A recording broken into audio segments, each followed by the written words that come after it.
Se vocês puderem mandar alguma mensagem, algum problema técnico, segundo o aplicativo, tá?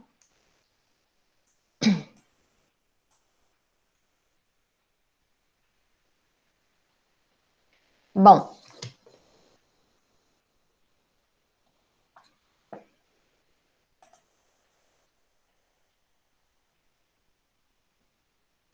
então vamos lá. Análise da série plaquetária. Então, as plaquetas ou trombócitos, né? Mesma coisa. São, na verdade, fragmentos do citoplasma das células denominadas megacariócitos. São células gigantes, né, que estão presentes lá na medula óssea do indivíduo, né, do mamífero.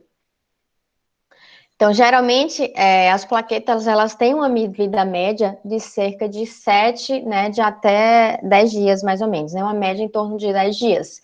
Então, se aquela plaqueta, ela não for utilizada em um processo de hemostasia, né, durante um processo de coagulação, de agregação plaquetária, com coagulação sanguínea, ela vai ser removida por conta mesmo da sua senescência, ela chega no limite de vida e ela é removida, né? Ela é removida da mesma forma que as hemácias são removidas da circulação, através do sistema retículo endotelial do baço, principalmente, né? Os macrófagos, eles vão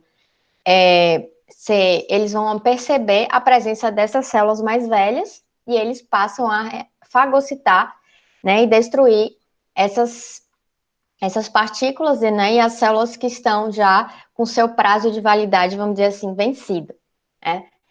Bom, as plaquetas, como vocês já sabem, né, elas são importantes para um processo crucial de manutenção da nossa hemostasia sanguínea, que são os processos de coagulação. Não somente a coagulação, mas também a anticoagulação, porque vocês percebam que o nosso sistema, ele mantém um equilíbrio importante entre manter o estado de procoagulação e anticoagulação, né, para evitar que ocorra hemorragias e também para evitar que ocorra um excesso de processos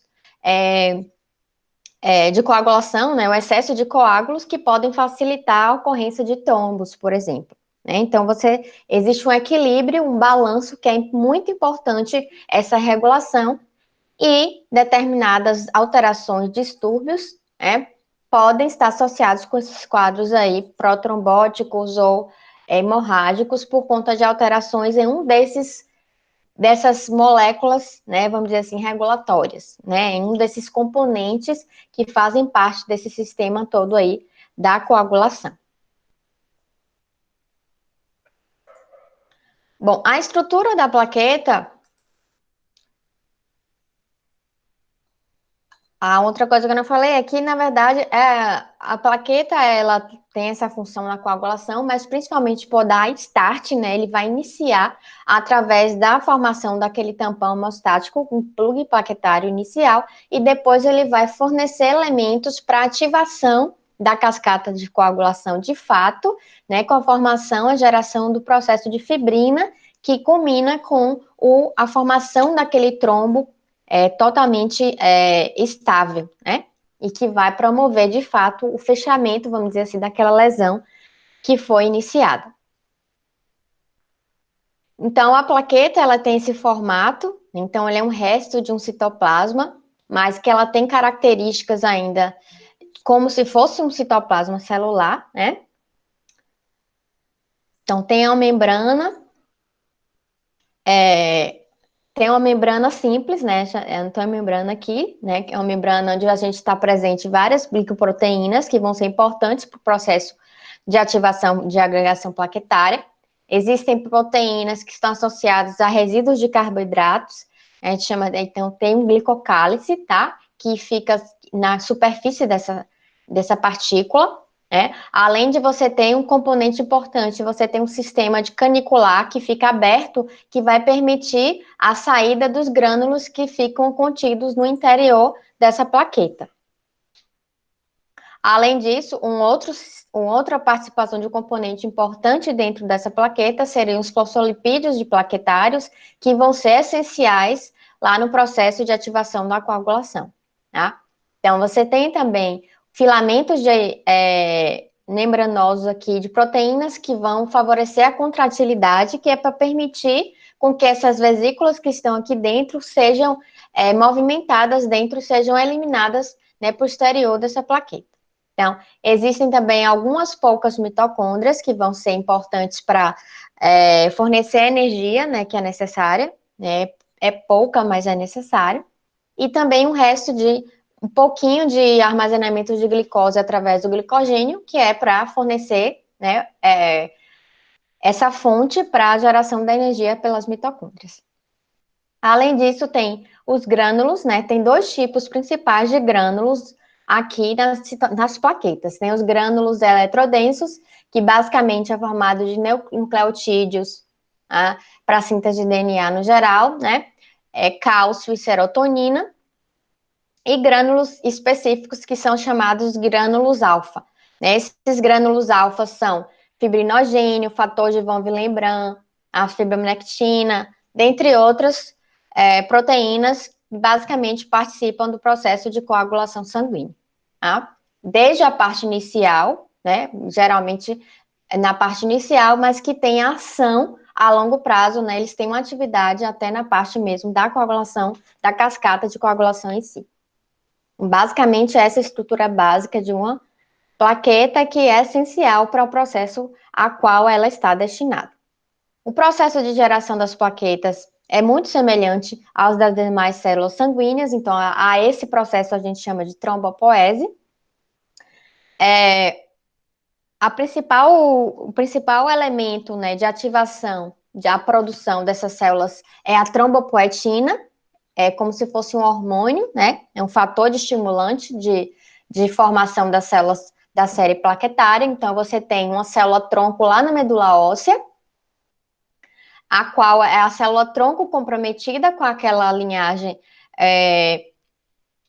mieloide, né? Logo lá no inicial, o primeiro clone que está associado com a linhagem mieloide, quando ele recebe o estímulo da trombopoetina, que veio através da via hematogênica, né? Quando o fígado ele produz, o fígado é quem produz, quem libera no sangue a trombopoetina, que vai atuar a nível de medula óssea para promover essa proliferação e a diferenciação das células que vão ser responsáveis pela geração das plaquetas. Quem são essas células? Os megacardioblastos, né? Inicialmente, a primeira célula da linhagem das plaquetas é o megacardioblasto. Então, ele é um blasto com características de um blasto, é uma célula que não tem diferenciação, né? Tem um núcleo bastante basofílico, a cromatina ela é frouxa, né? Você tem uma mesofilia também no citoplasma, né? Então, a célula com características de um blasto mesmo, muito semelhante aos outros blastos que a gente já viu para as outras séries, para as outras linhagens das células sanguíneas. Então, depois que esse megacardioblasto ele foi gerado, então ele vai dar origem, né, através somente da diferenciação, não mais através da proliferação. Então, essas células elas só vão se diferenciar, ou seja, se especializar, né? Então, ele vai ter essas três células intermediárias. A gente tem o megacardioblasto, depois o promegacariócito, o basófilo, depois, por último, o acidófilo. Então, esse acidófilo é o que vai dar origem, por fim, às plaquetas, que são as células maduras, né? Então, acontece um processo ainda na medula, né? Esse processo que ocorre aqui é de divisão, né? De separação de todo o citoplasma desse megacariócito. Então, todo o conteúdo que foi sendo construído, né, ao longo dessas fases anteriores vai ser dividido, vamos dizer assim, em partes iguais para todas as plaquetas que forem sendo geradas. Então, você tem essa característica bastante importante, né, que vai ser essencial para a função dessa plaqueta aí ao longo desses torno de 10 dias, tá? Então, são células com tamanho bastante pronunciado, que a gente, se fizesse uma biópsia, uma punção da medula óssea, a gente ia observar células bem grandes, né, em processos variados de evolução, né, de maturação, estágios diferentes de maturação, né, e essa célula ela apresenta ainda o maior, ela ainda é a maior dentre todas as outras células imaturas da linhagem das plaquetas, tá? E aí, depois que ele atinge esse máximo aqui de maturidade, ele separa todo o seu conteúdo citoplasmático e é liberado na corrente sanguínea a plaqueta totalmente madura. Mas é lógico que algumas alterações podem estar associadas com quadros qualitativos, alterações qualitativas nas plaquetas, né, de diminuição ou aumento, a gente vai falar um pouquinho lá mais na frente, e também alterações quantitativas e qualitativas, né? Você pode ter alteração a nível de função plaquetária e em relação ao número de plaquetas. Da mesma forma que a gente viu, né, para as outras séries.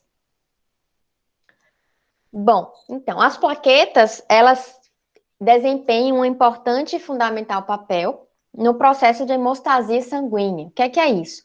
A hemostasia sanguínea são todas as ações, né, que competem ao organismo, né, na verdade, ao sistema que faz parte do sistema vascular, vamos dizer assim, né, que compõe esse sangue, são uma série de reações, tanto mecânicas quanto bioquímicas, que vão responder contra uma lesão, por exemplo, quando uma lesão ocorre, algum dano ao longo dos vasos sanguíneos, né, no endotélio vascular. Então, o objetivo dessa resposta à hemostasia é parar aquele sangramento, tá? E essa hemostasia, ela vai garantir o retorno, vamos dizer assim, a uma situação normal, né, de equilíbrio. Porque depois que aquele coágulo é formado, ele também deve ser removido, porque aquele coágulo, ele é um tampão, né? Ele vai ficar ali naquele lúmen, né, do vaso e aí pode atrapalhar a passagem, por exemplo, do sangue, né? Então, ele deve ser removido para evitar, por exemplo, que esse trombo se rompa e que se vá comprometer algum capilar, né, ou algum vaso sanguíneo lá na frente. Então, existem três situações aqui que a gente divide didaticamente a hemostasia. Então, a gente tem a hemostasia primária, a secundária e a terciária. A hemostasia primária, que está muito mais associada, a gente vai falar um pouquinho de cada uma delas, mas a hemostasia primária está associada ao evento plaquetário, que é a primeira coisa que acontece logo que há uma lesão ao longo do endotélio vascular. Então, logo depois que houve a exposição do tecido ao sangue, então, o que é que vai acontecer? As plaquetas, elas vão ser atraídas, as plaquetas que estão passando ali por aquele vaso, elas vão ser atraídas para aquele processo danoso e começa, então, a sua atuação ali, aderindo àquele local vascular. E aí ela vai se ativar, né, e vai haver a agregação plaquetária. Então, essa agregação plaquetária é a hemostasia primária, tá? Porque somente a agregação plaquetária não é suficiente para conter aquele dano vascular.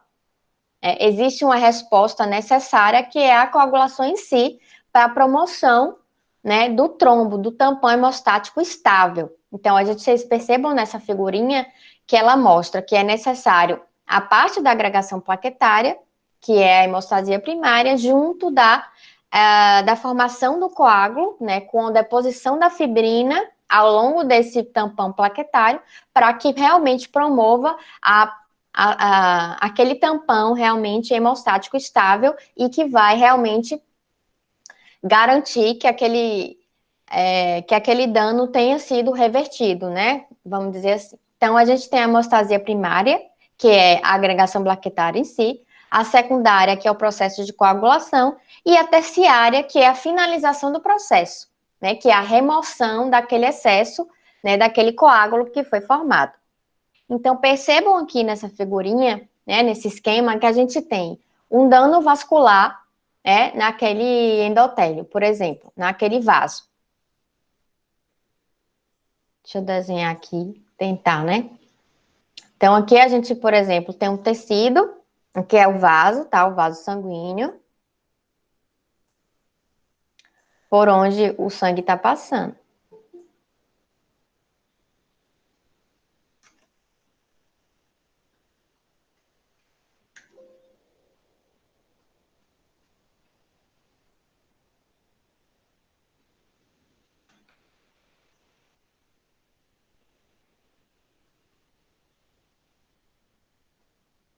Agora, para achar que tá difícil aqui. Então, a gente tem um vaso sanguíneo onde estão passando, né, todas as células sanguíneas e o plasma, tá? Então, quando ocorre o processo de lesão, aqui então é a parte do tecido, aqui então é o tecido, tá?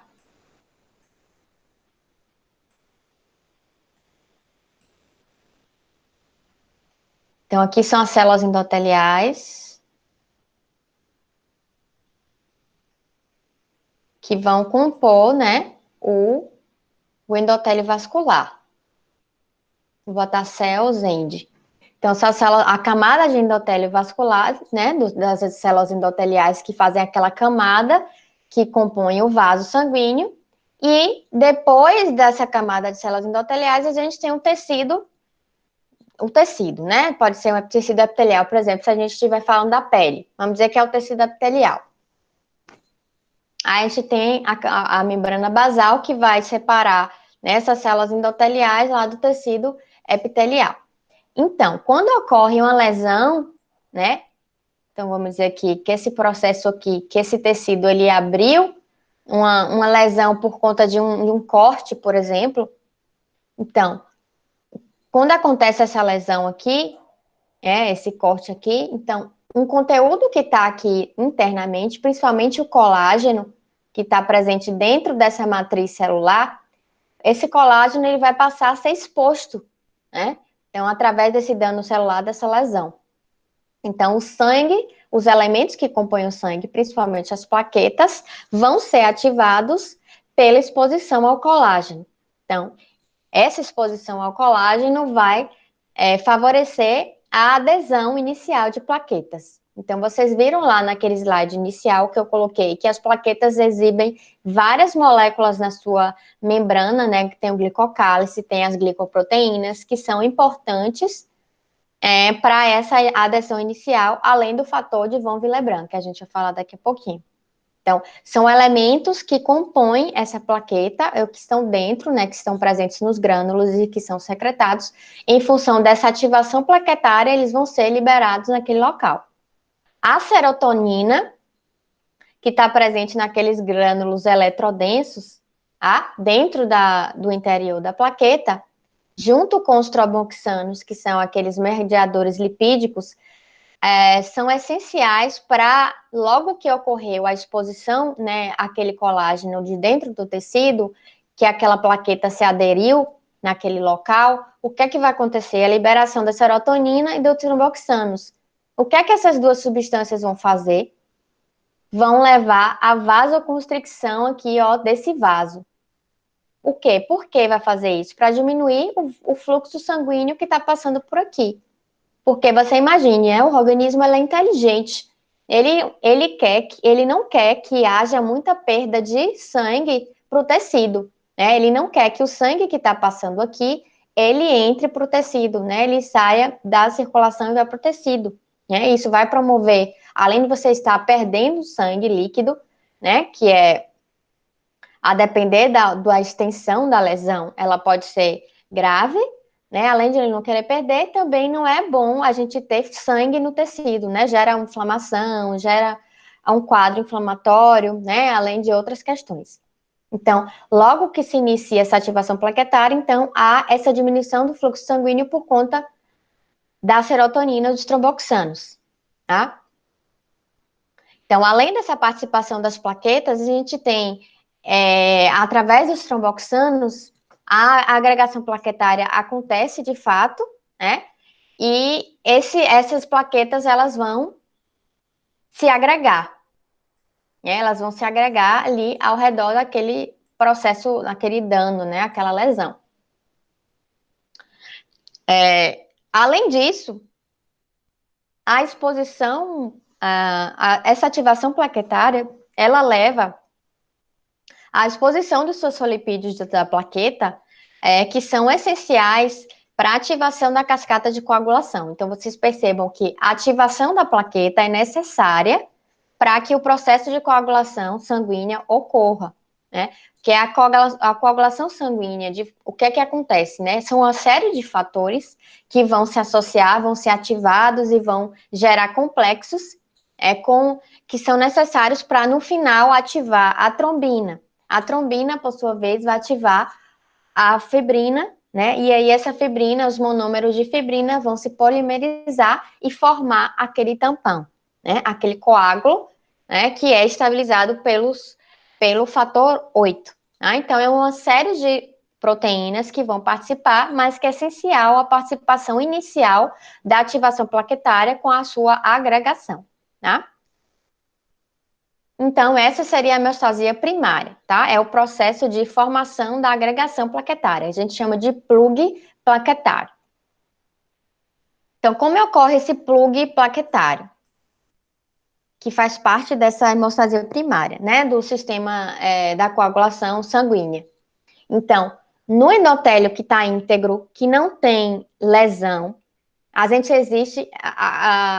na verdade, assim, existem moléculas, né, que promovem a inibição dessa plaqueta, né, que fazem com que a plaqueta ela não esteja ativada, né, que são principalmente o óxido nítrico e as prostaciclinas, que são sintetizadas pelo endotélio vascular, tá? Então, essas células aqui, elas sintetizam continuamente o óxido nítrico e as prostaciclinas que vão evitar com que a plaqueta ela esteja sempre ativada, né? A gente não quer que toda a plaqueta que passe ali ao redor do endotélio vascular, ela se torne ativada, né? E isso iria prejudicar as respostas, né? E poderiam ter uma coagulação exacerbada nesse indivíduo.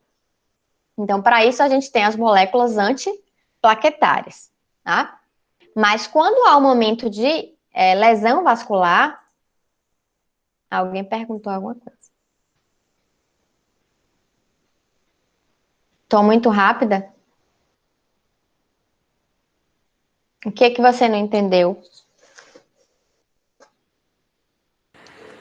Não é entender, para acompanhar entendeu? Está muito rápido, aí termina a gente Mas a coagulação que a gente está falando aqui é uma revisão. Vocês já viram isso aqui em algum momento da vida de vocês?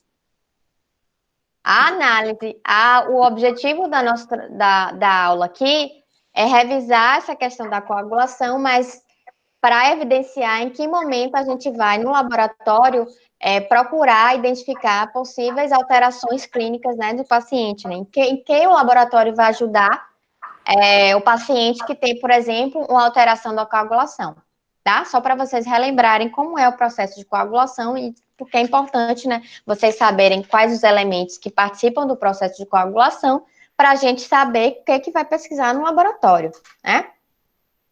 Mas tudo bem, vou tentar falar um pouco mais devagar. Deixa eu só ressaltar uma coisa, Pro. Oi.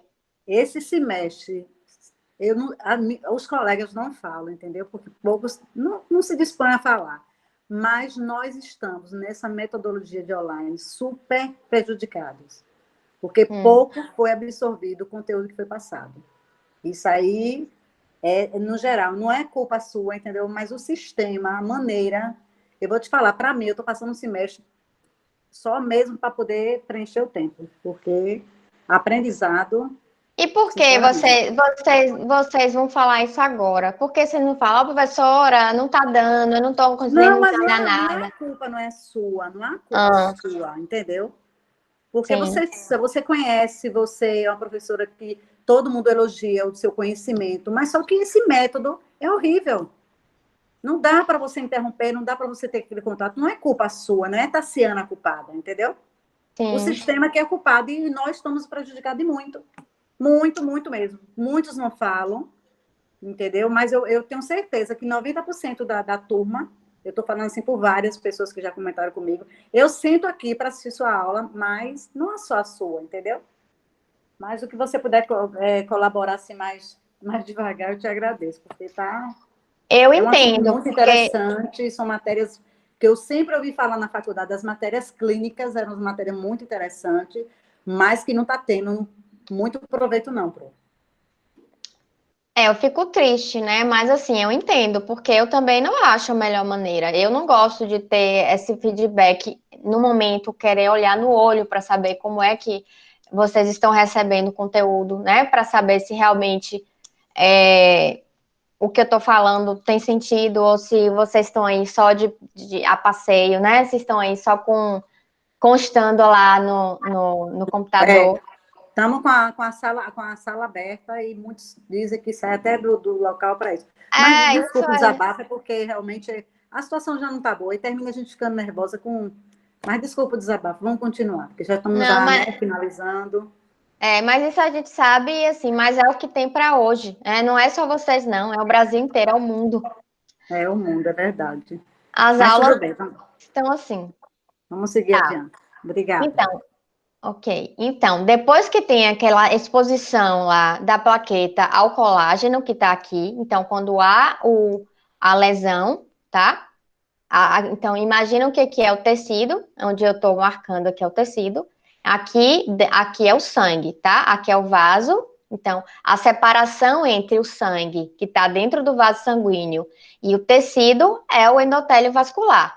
Né? São as células endoteliais que fazem parte do sistema lá do vaso, né? Então, quando há a exposição desse colágeno, que está aqui nessa parte interna do endotélio vascular, esse colágeno vai vai promover a adesão das plaquetas aqui, tá? Então, a primeira coisa que vai acontecer é a ativação a ativação dessa plaqueta vai liberar a serotonina, né, e os tromboxanos que vão fazer o quê? Permitir a vasoconstricção desse vaso para diminuir o fluxo sanguíneo, né? Evitar o excesso de sangue entrando para esse tecido, né? A perda desse sangue de dentro do vaso. Além disso, a exposição também, a exposição dessa plaqueta a esse colágeno também vai promover a ativação delas e a liberação de outros grânulos, por exemplo, o fator de Van Willebrand.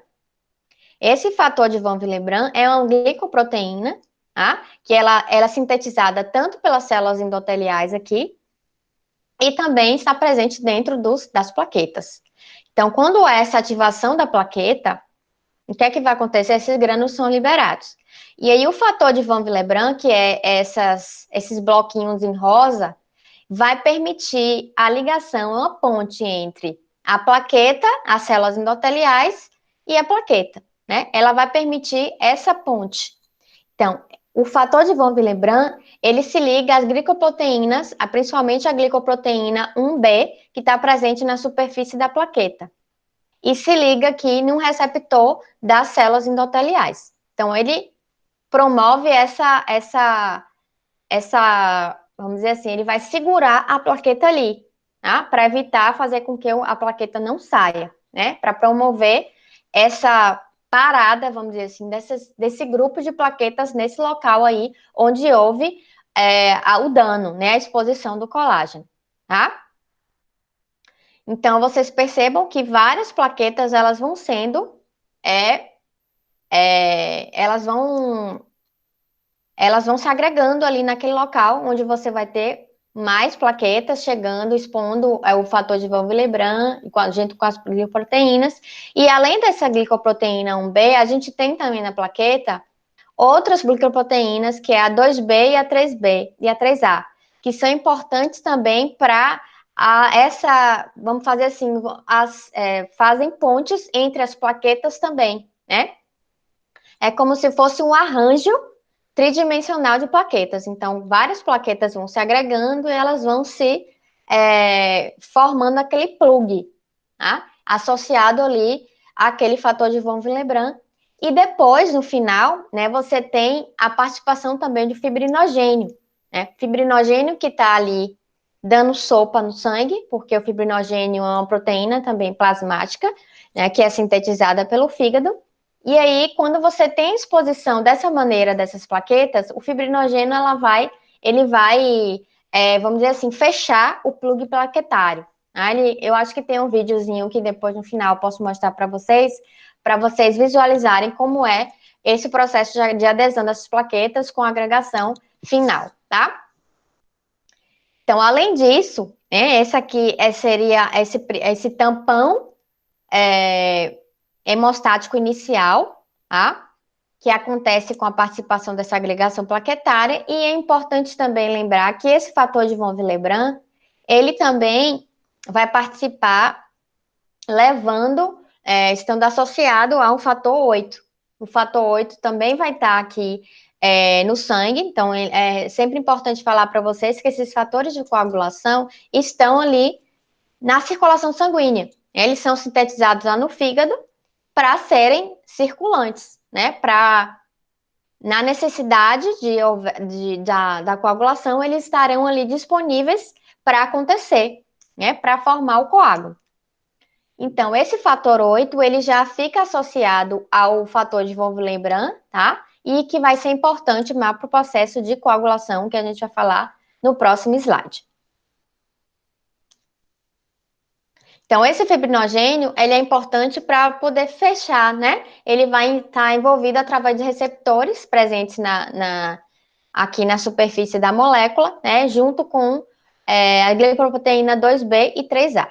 Então, vocês percebam que essas moléculas que são na superfície da plaqueta são muito importantes, né, para a função dela, tá? Então, primeiro, a adesão plaquetária, né, a ligação entre a plaqueta e a parede vascular, né, o endotélio, e no final a gente vai ter a agregação de várias plaquetas, né, ao redor aí desse plug plaquetário. E o processo de coagulação com deposição da fibrina vai acontecer aqui mediante a participação dessas plaquetas. Então, em cima das plaquetas é que a fibrina vai ser depositada para a geração do coágulo final e a promoção desse tampão hemostático estável, tá? Bom, e a hemostasia secundária, né? Como é esse processo de coagulação de fato? Então, ocorre a conversão do fibrinogênio em fibrina, através da ação da trombina. Então, é esse o objetivo final da coagulação. Então, formou o tampão plaquetário lá no processo de lesão do endotélio. Depois, com a ativação da coagulação, o objetivo final é a polimerização dos monômeros de fibrina, através da ativação da trombina. Então, é esse o processo final. Mas é claro que existem várias cascatas até chegar nesse final aqui. Então, é uma sequência de reações com ativação importante de várias enzimas, né, de proenzimas, na verdade, que são os zimogênios, que precisam de outras enzimas para serem ativadas, além de outros cofatores. Tá? A maioria dessas enzimas são enzimas proteases, com função de serina protease, ou seja, elas quebram a proteína quando está presente o resíduo de serina. A grande maioria dos fatores da coagulação tem essa característica. Então, vocês percebam que são 13 fatores de coagulação, que são denominados por letras algarismos romanos, né? 1, 2, 13 até o 13. Mas, na verdade, não tem os 6, né? Na verdade, são 12. E aqui é o nome, que na verdade nem eles são muito utilizados com o nome, não. A gente chama mais pelo número. Exceto o fibrinogênio, a protrombina e o fator tecidual, e só. O restante a gente chama pelo nome, pelo algarismo romano, tá? Então, essas proteínas todas são sintetizadas aonde? No fígado, né? Para vocês verem a participação importante do fígado para a manutenção da homeostase sanguínea. E esses fatores, o 2, o 7, o 9 e o 10, eles necessitam da vitamina K para se tornarem totalmente ativados, tá?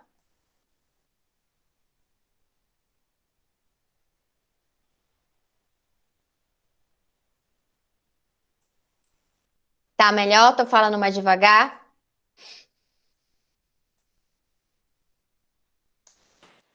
Quando liga esse motor. O que ficou claro a questão dos fatores de coagulação? Eu vou explicar agora passo a passo de como é que acontece esse processo. Então, aqui são as moléculas, as enzimas que vão participar do processo de coagulação, de ativação do coágulo final, que é o quê? O coágulo final vai ser a deposição da fibrina em cima daquelas plaquetas que foram agregadas anteriormente na hemostasia primária, tá?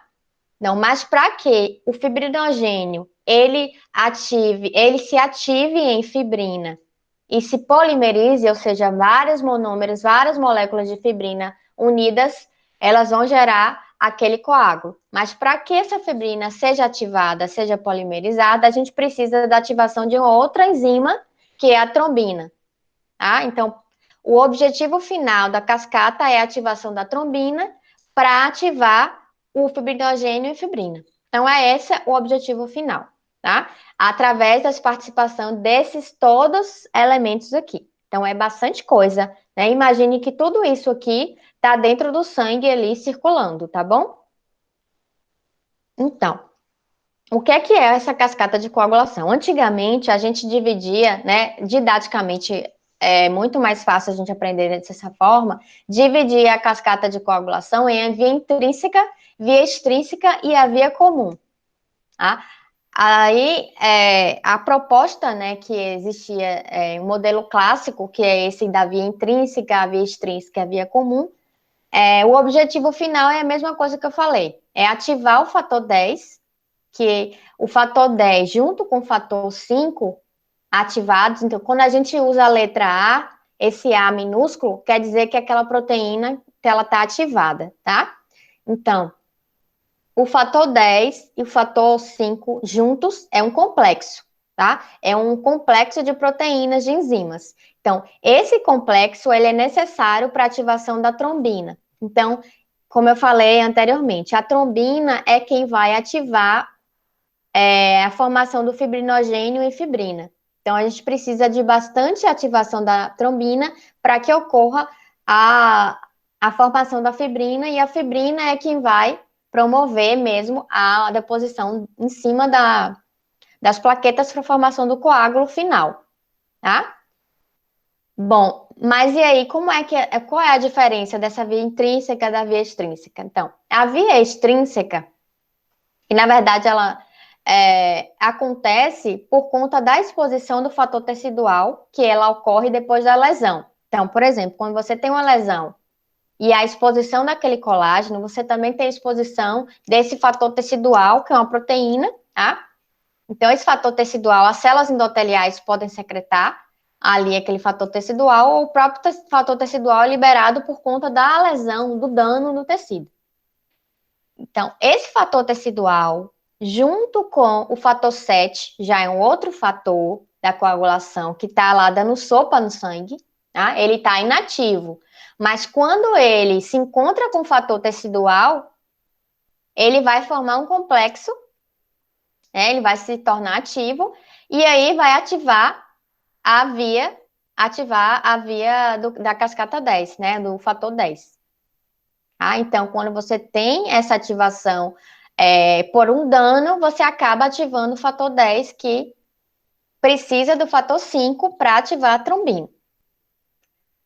Bom, mas e qual a diferença da via extrínseca e da via intrínseca? Então, enquanto que a via extrínseca está muito associada a esse dano tecidual, então ela é formada por conta do dano tecidual, já a via intrínseca, ela está mais associada a outras ativações, né? Uma ativação por contato, que a gente chama, né? A ativação por contato é quem vai fornecer essa ativação da via intrínseca, né? Que aí ele vai ativar outros fatores, por exemplo, o fator 7 vai se tornar o fator 7A, ou desculpa, o fator 12, o fator 9 e o fator 11, tá? Então, você acaba ativando esse complexo, o fator 11, por exemplo, ele também ativa o fator 10. Então, vocês percebam que a via comum é a ativação do fator 10. Então, é um dos pontos-chave, né, para o processo de formação da coagulação, né, de promoção da coagulação.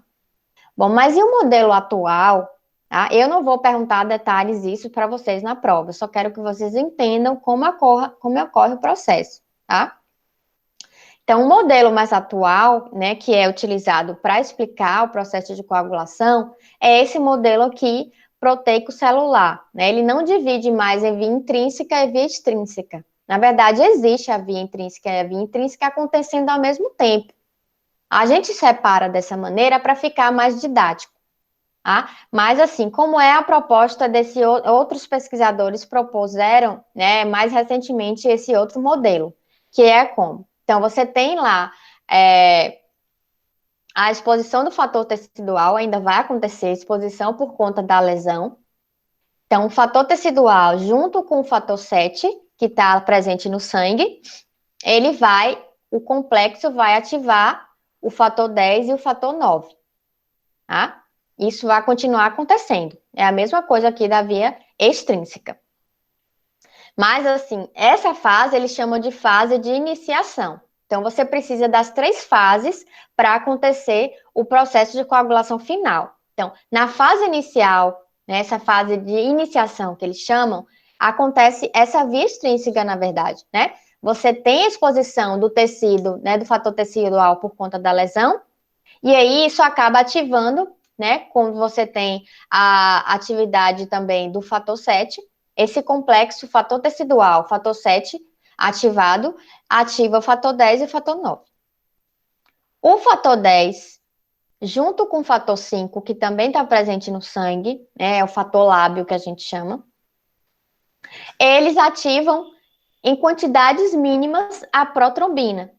Então, vocês percebam que esse complexo fator 10 e fator 5 vai ativar a protrombina. Só que somente esse complexo ativando não é suficiente para ativar a polimerização da fibrina. Então, a gente precisa de mais amplificação da resposta.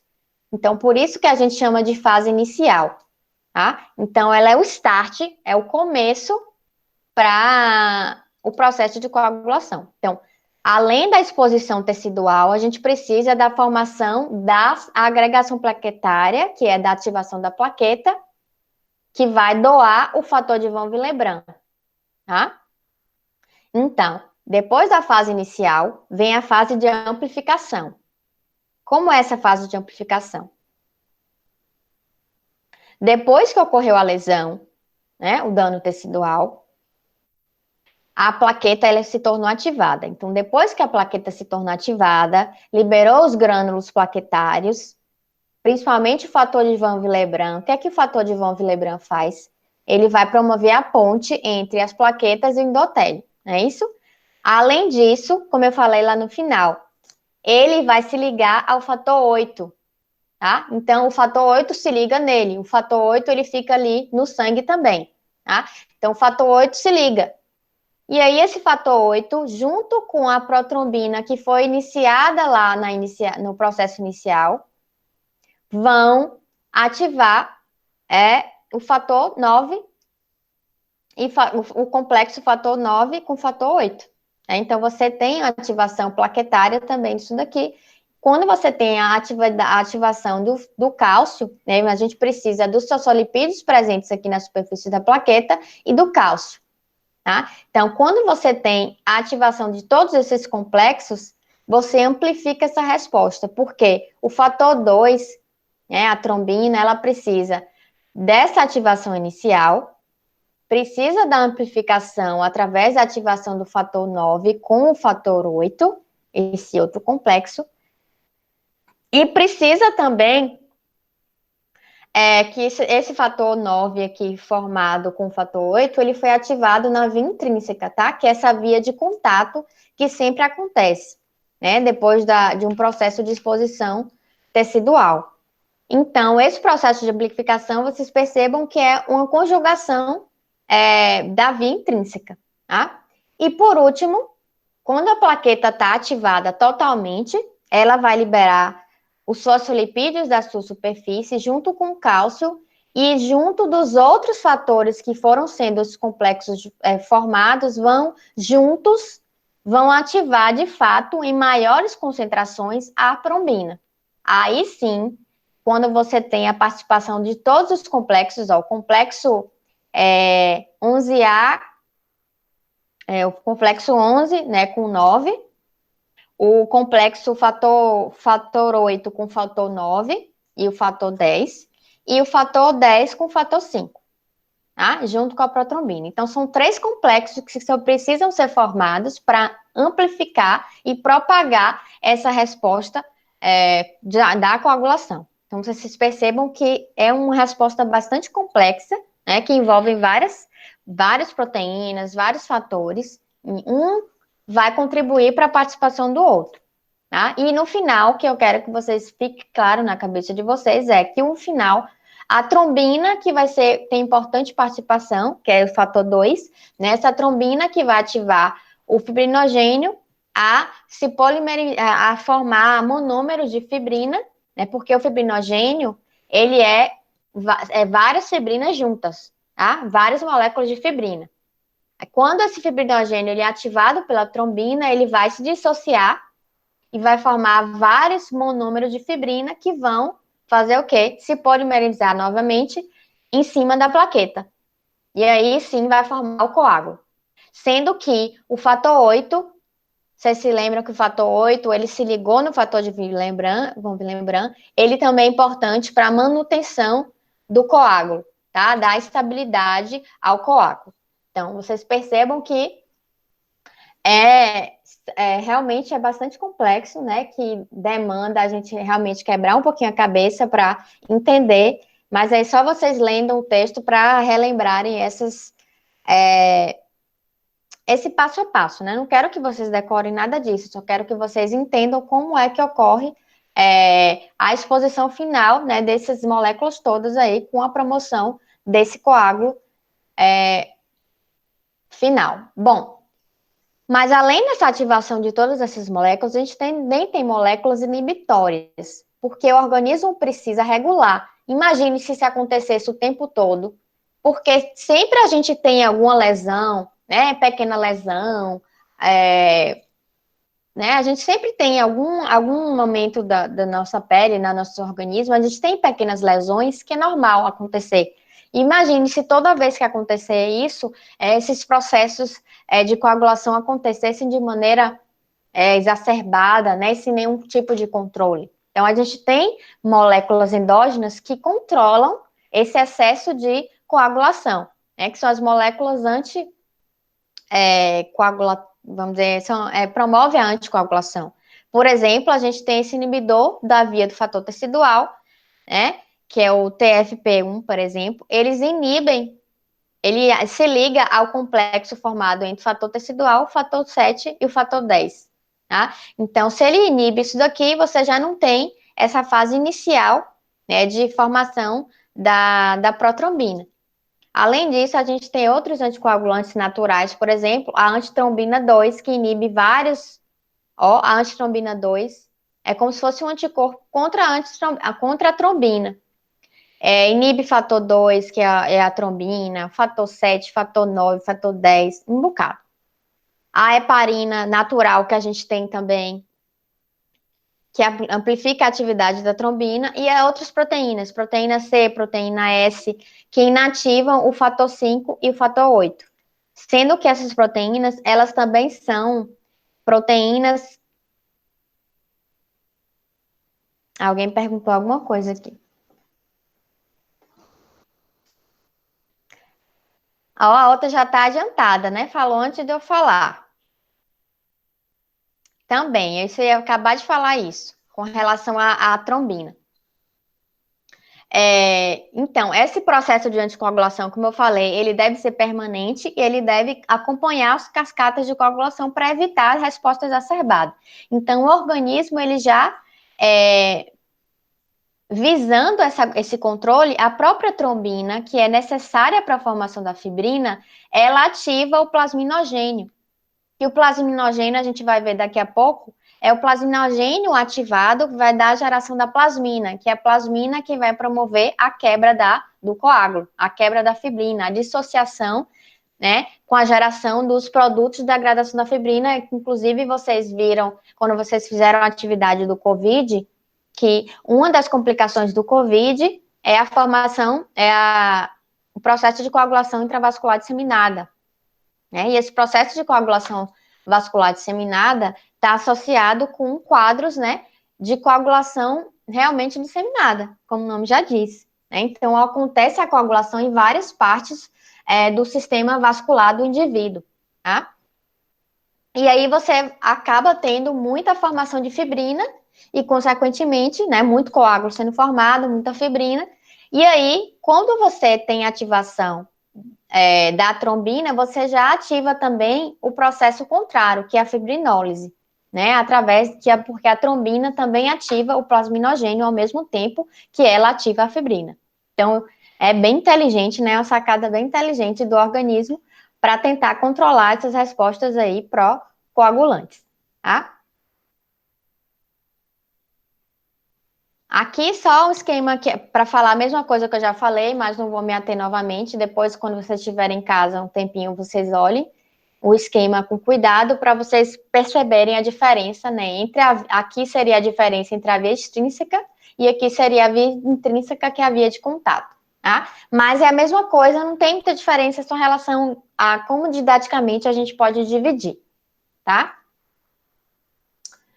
Aqui só o resumo do que eu falei com relação à regulação, não vou me ater novamente, né? Quem é que promove coagulação e quem é que é anticoagulação. Depois vocês veem com cuidado em casa, quando vocês estiverem estudando, mas é tudo que eu falei, só um resumo. E a parte final da hemostasia, que é a fibrinólise, né? Que é a quebra do coágulo. Então, a fase final, onde é a degradação daquele trombo que foi gerado. Então, a função da fibrinólise, que é a hemostasia terciária, né, é evitar a indiscriminada propagação do coágulo, né, impedindo fenômenos trombóticos, tá? Então, como é que acontece isso? A própria trombina, como a colega já sugeriu, né, ativa o plasminogênio, que também é um enzimogênio, né, também é uma proenzima, que quando ativada, ela dá origem à plasmina. E aí a plasmina é quem vai promover essa degradação da fibrina em produtos de degradação da fibrina. Tá? E esses produtos de degradação da fibrina, a gente pode medir no laboratório. São os famosos dedímeros, tá? Então, esses dedímeros, quando você tem uma elevação sanguínea dos dedímeros, podem estar associados a os quadros trombóticos, tá? E esses dedímeros, né, esses produtos de degradação da fibrina, é importante dizer que não é só dedímeros, tá? Os dedímeros são mais conhecidos, mas são vários tipos de produtos de degradação da fibrina. E esses produtos, eles inibem a trombina, tá? Para evitar a exacerbação dessa resposta pró-coagulante, tá? E existem também as substâncias, existe um fator inibidor do ativador de plasminogênio, tá? Que ele está constantemente inibindo esse plasminogênio. Aí, quando você tem ativação da trombina, é que ele é ativado, né? Porque senão nunca iria acontecer a formação do coágulo, ele está sempre ativo, tá? Então, vocês percebam que realmente é bastante molécula, né? Em várias situações você pode ter controle, né, dessas reações. Então, além disso, então, como a gente tem várias etapas, né, várias proteínas participando, né, várias moléculas, então, alterações genéticas na expressão desses marcadores aí, dessas enzimas, dessas proteínas, estão associados a quadros trombóticos, né? Ou quadros de hemorragia. Né? Então, é isso que a gente também vai conversar um pouquinho mais na aula que vem, sobre esses fenômenos trombóticos ou hemorrágicos associados com, por exemplo, alterações dessa coagulação, essas moléculas de coagulação, que a gente pode medir no laboratório através da determinação dos fatores de coagulação, tá? E aí a gente chega nessa parte principal, que é a avaliação laboratorial da hemostasia no laboratório. Deixa eu ver quanto tempo aqui. Ainda dá tempo. Essa parte é a parte mais rápida. Então, basicamente no laboratório, de que maneira a gente pode avaliar a hemostasia sanguínea? Através do hemograma, né? O hemograma, como a gente já viu ao longo do semestre aí, a gente vai avaliar os aspectos quantitativos e qualitativos das células sanguíneas, né, do sangue como um todo. Então, a gente viu lá no eritrograma todos os parâmetros que são necessários para avaliação do hemograma. A gente viu na série branca, né, os leucócitos, a questão da diferencial dos leucócitos, as alterações qualitativas, né? E agora, a gente também tem lá no hemograma, uma parte que é dedicada à avaliação das plaquetas, né? A gente não está acostumado, mas assim, a gente não avalia só quantitativamente, né? A gente também vai avaliar qualitativamente as plaquetas, né? Quando existe alguma alteração a nível de quantidade de plaquetas, né? Você sempre também vai olhar no microscópio para saber como é que essas plaquetas estão se comportando, tá? Então, além do hemograma, a gente tem outros testes, né, no laboratório que auxiliam a avaliação da hemostasia sanguínea. Por exemplo, os testes de coagulação e, por último, os testes que estão associados com a avaliação do processo fibrinolítico. Então, a gente basicamente vai estudar tudo isso daí, como é que a gente pode utilizar para identificar determinadas condições clínicas associadas aos quadros trombóticos ou hemorrágicos. Bom, basicamente, no plaquetograma, a gente vai avaliar quantitativamente, né, o número de hemácias, ó, de plaquetas, tá? Então, o número de plaquetas presentes na amostra, geralmente normal, em torno de 140 a 400 mil plaquetas por milímetro cúbico de sangue. Valores aumentados, a gente chama de trombocitose, né, ou plaquetose, e diminuição abaixo de 140, abaixo de 140, trombocitopenias ou plaquetopenia. Mas é importante deixar claro para vocês que a diminuição, por exemplo, plaqueta de 100 mil, tá? Isso clinicamente não quer dizer muita coisa, tá? Porque, na verdade, o número de plaqueta que realmente clinicamente é importante é a partir de 10 mil. Então, quando você tem plaqueta em torno de 20 mil a 10 mil, o paciente não tem hemorragia espontânea, só se ele for exposto a um trauma, por exemplo, né? Se ele tiver um trauma importante, aí sim ele começa a sangrar. Mas quando você tem perdas, por exemplo, você tem plaqueta de 10 mil, aí você já pode estar a menos de 10 mil, tá? 10 mil para baixo. Por exemplo, 9 mil de plaquetas. Aí o paciente já pode realmente estar sangrando ali espontaneamente, tá?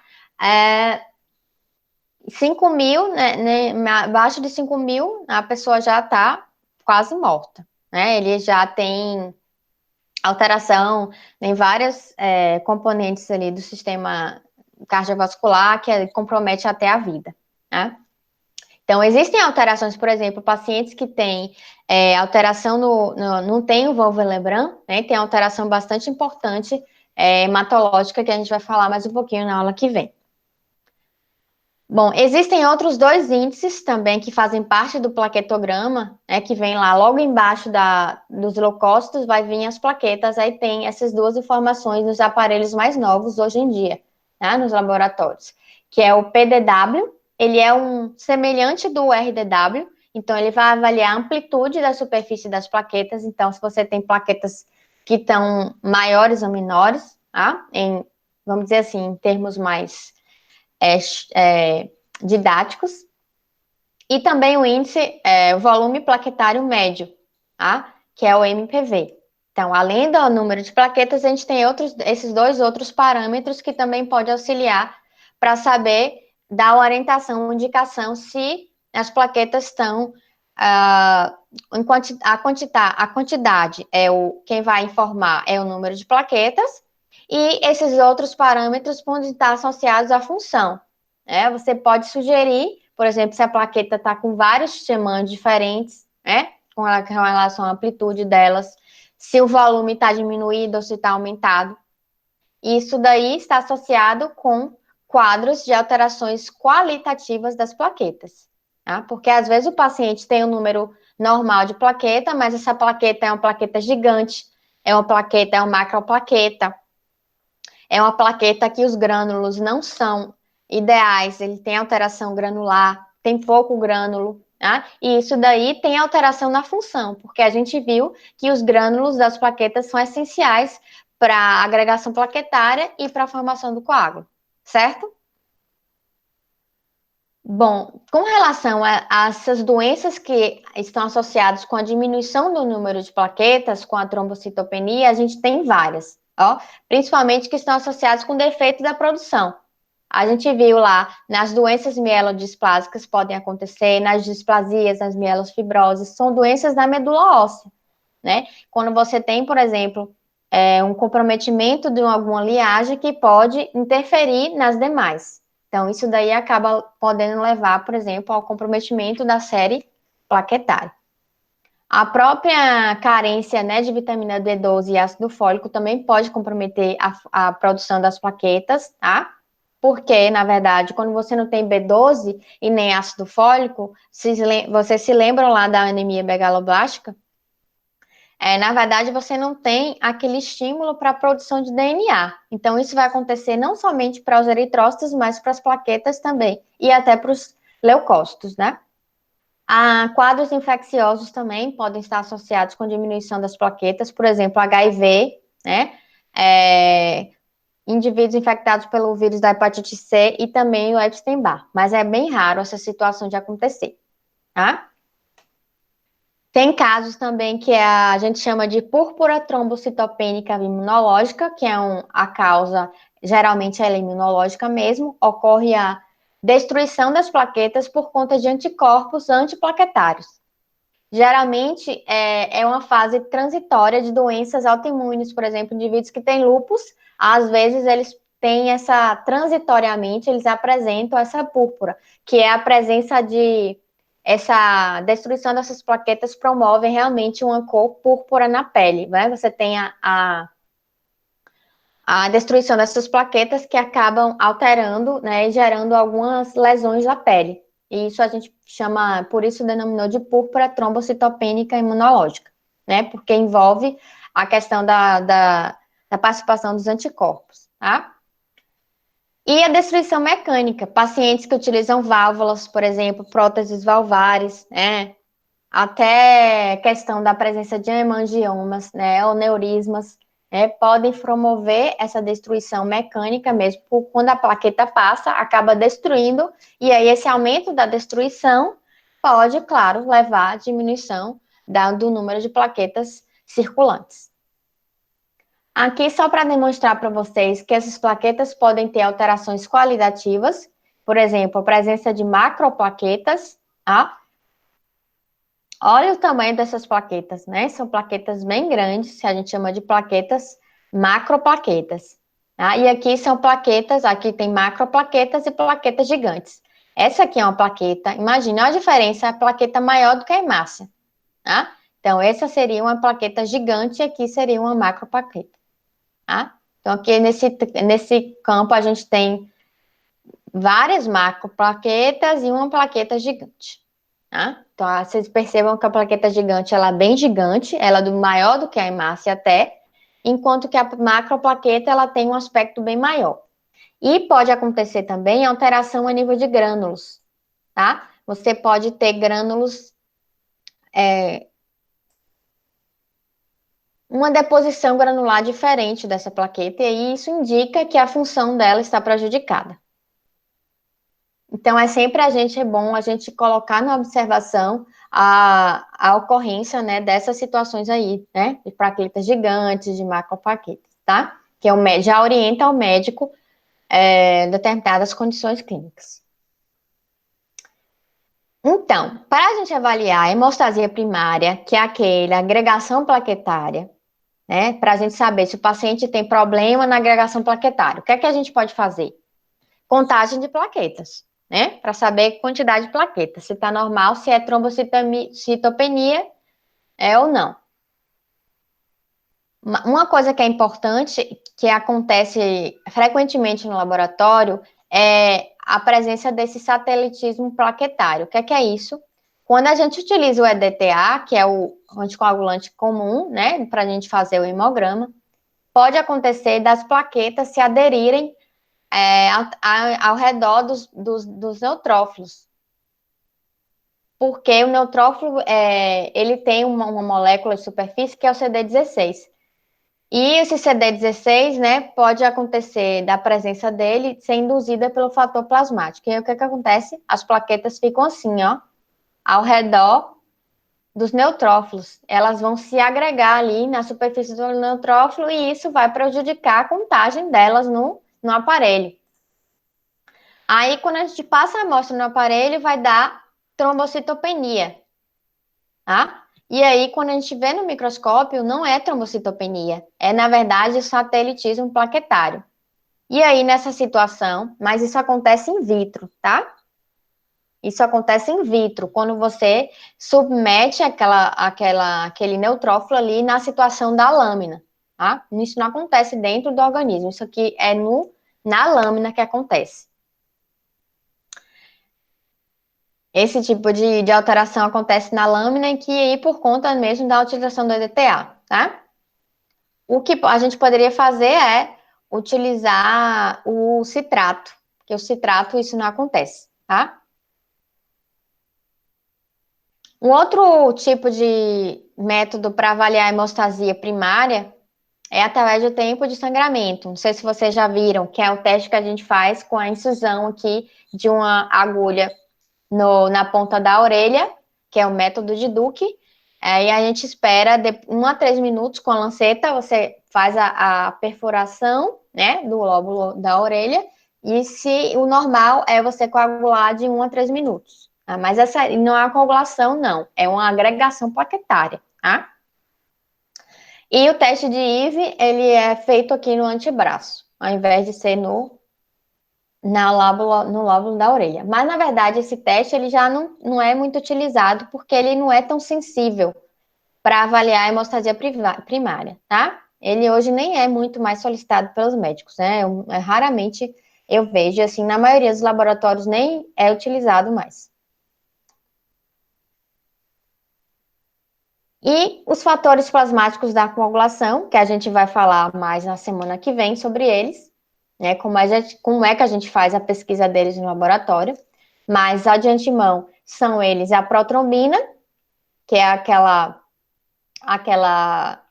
principal molécula, vamos dizer assim, que está associada com a ativação do fibrinogênio, tá? Então, a gente tem esse teste no laboratório para avaliar o tempo que foi necessário para a ativação da protrombina, né, na coagulação, o tempo de tromboplastina parcial ativado, né, para avaliar a via extrínseca e a concentração de fibrinogênio e também de outras moléculas, como proteína S, proteína C, para avaliar a anticoagulação, vamos dizer assim. Né? A gente também tem outras moléculas que a gente pode medir, o fator de von Willebrand, as glicoproteínas, tá? A depender da suspeita clínica do médico, né, do quadro que o paciente tenha, né, hemorrágico ou trombótico, a gente vai ter uma determinada solicitação que vai promover essa medida lá no laboratório. Tá? A gente vai falar um pouquinho melhor deles lá na aula que vem. E o processo de fibrinólise, só para fechar, a gente vai investigar alterações do processo fibrinolítico através da fração livre da hemoglobina, que na verdade não é muito utilizado, mas que existe. Mas a dosagem de dedímeros hoje está mais amplamente divulgada, tá? Então a gente pode investigar a participação a produção desses produtos de degradação da fibrina, tá? Para a gente avaliar o processo fibrinolítico. Esses valores mudam de homem para mulher. Quais valores? Em relação a quê, Karine?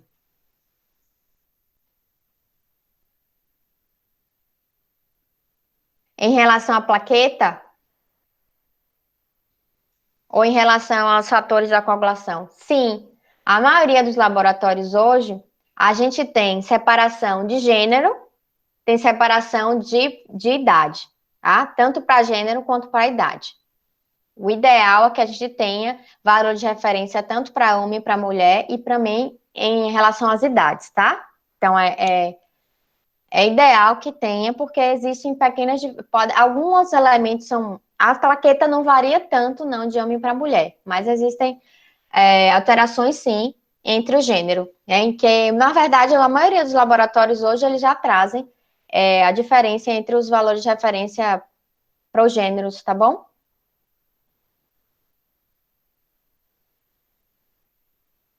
Bom, gente, era isso que eu queria falar com vocês. Com relação às datas,